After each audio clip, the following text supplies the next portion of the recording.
How's it going? One more time. Welcome again to the EntreMusician podcast. My name is Robbie, and this is what happens when you think too much. So, going back to our last episode, we were talking about the benefits and advantages, disadvantages of having a record company versus being independent.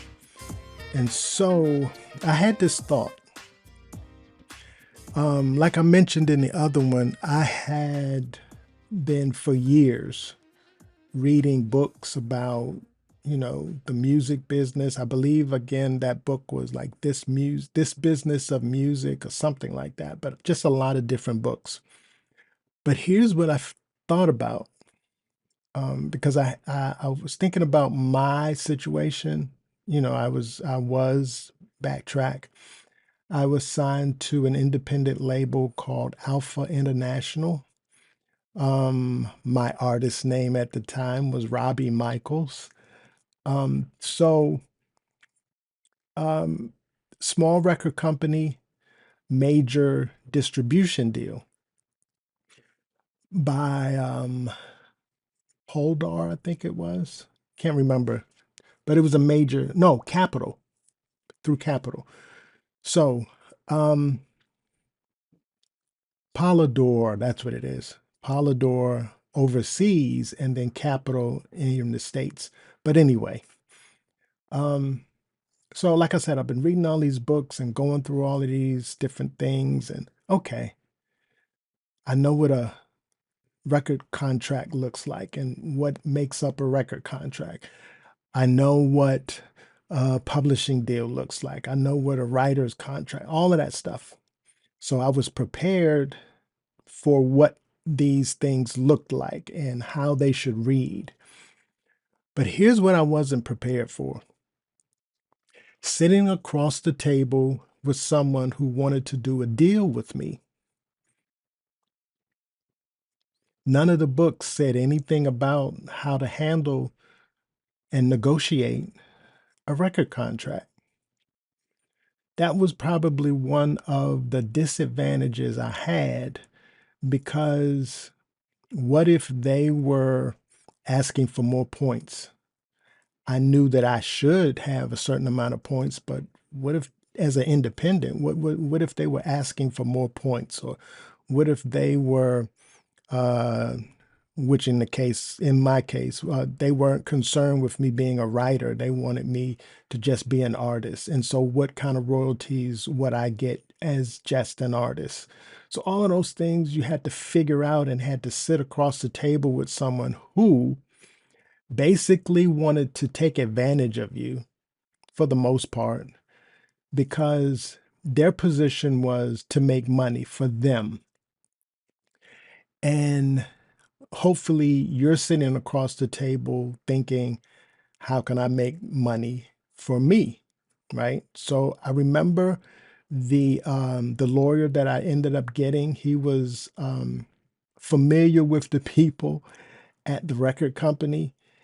And I remember clearly him saying, this contract is garbage. Right. So I'm all excited and everything. And oh, I got a record deal. And according to the books that I've been reading, this is standard. And to that lawyer's expertise, it was garbage. So he negotiated and got me a better deal, got me a little bit more money and all of that stuff. But here's the takeaway. I was in a situation where I made a little bit of money, did a lot of things, but I owed the record company a lot of money because they spent a lot on marketing, they spent a lot on promotion, travel, all of that stuff.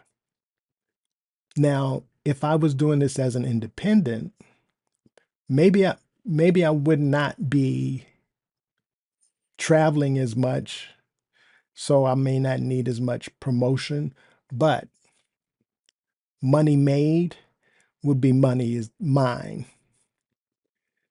So that's kind of, again, going back to my previous podcast. I guess that's going to be the phrase: money made, money mine.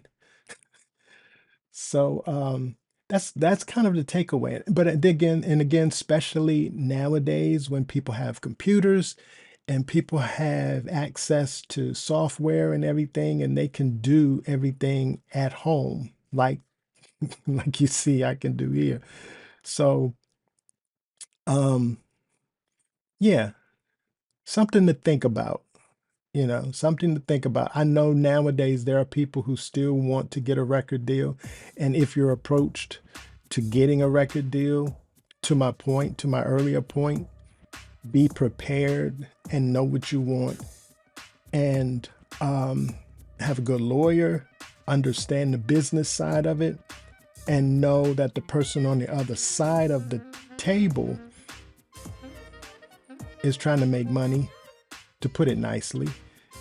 So yeah, that would probably be my part 2 advice that I would give.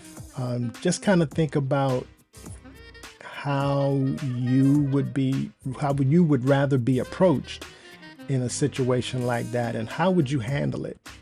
How would you handle it if you were sitting across the table with somebody who was offering you a deal? Something to think about.